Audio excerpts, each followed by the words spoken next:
Are you a cassava farmer or you're planning to be one? Obviously, this video is for you because you ought to know the profitability or how to sell cassava in its different forms. So stay tuned. The first is fufu. Fufu, as they say, is a traditional African dish which can be used in two ways: household or during events. So it is consumed by everyone. Sales can increase to $500 per day if the fufu is odorless and bright in color. Note that fufu is part of our culture and as such, large production is required. The second is sold as low fatty foods for patients suffering from diabetes and high blood pressure. Yes, patients who no longer eat fatty foods, it is highly recommended for them by their doctors and their medical health practitioners all around the world. Farmers in Africa have failed to export these cassava products all around the world, whereas other countries are making profits from it. So, cassava is not just to consume for fufu and eat at home, but to export and sell in other countries. So, don't go anywhere. If you're just coming to my channel, please click on the subscribe button to know more about financial gains in all agricultural products, as it will be coming to you every week in series. You get to know which crop to plant and how you could sell them, the different means you could actually sell all these different crops. You're not just producing, but you're selling too. So let's explore. The third actually is gari, otherwise known as tapioca. It has a great taste and is like a savior in times of hunger, especially here in Africa.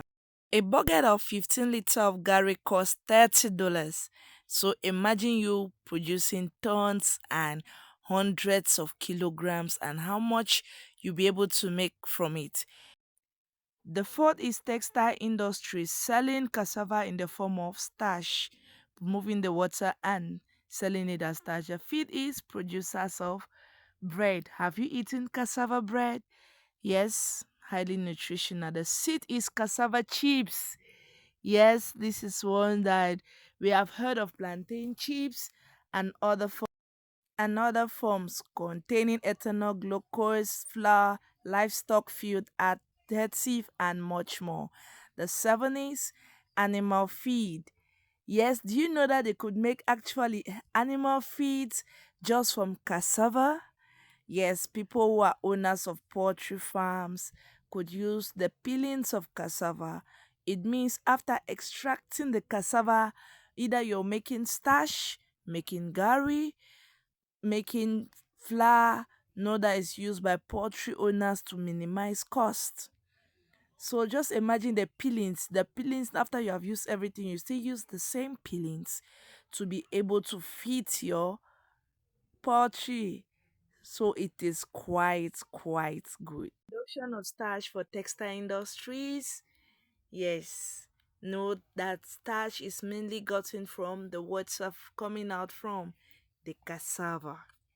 Just getting the water, producing the starch, and everything combined with it. So, how many of these streams are you making income with?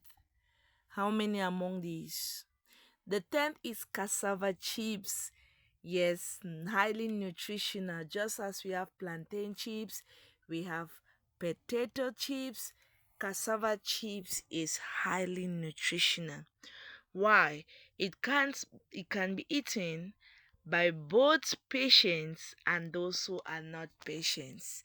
Now, with this, you not get to only consume at home, but you could brand it and even export to other countries which they don't have cassava.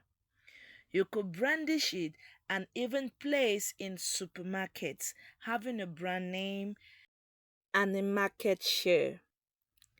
Yes, with cassava chips, you could actually sell at a greater market since many persons are not exposed to it, and also based on its health benefit.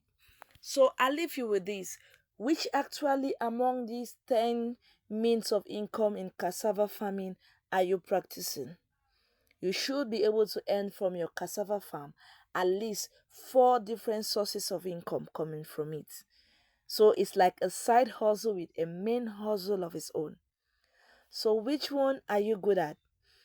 So get to understand your strengths, your weaknesses, your opportunities, and your strengths in cassava farming. Note all these. Which one is opportunities and which of this business is a threat? Which one will be competitive and will take you further? So until then, it has been Finance with Magdalene. Please subscribe to my videos such that you get to see more updates on agricultural finance. You are not just planting to feed your household, but you're actually being a farmer to feed the world at large and make huge sums of revenue and change your lifestyle.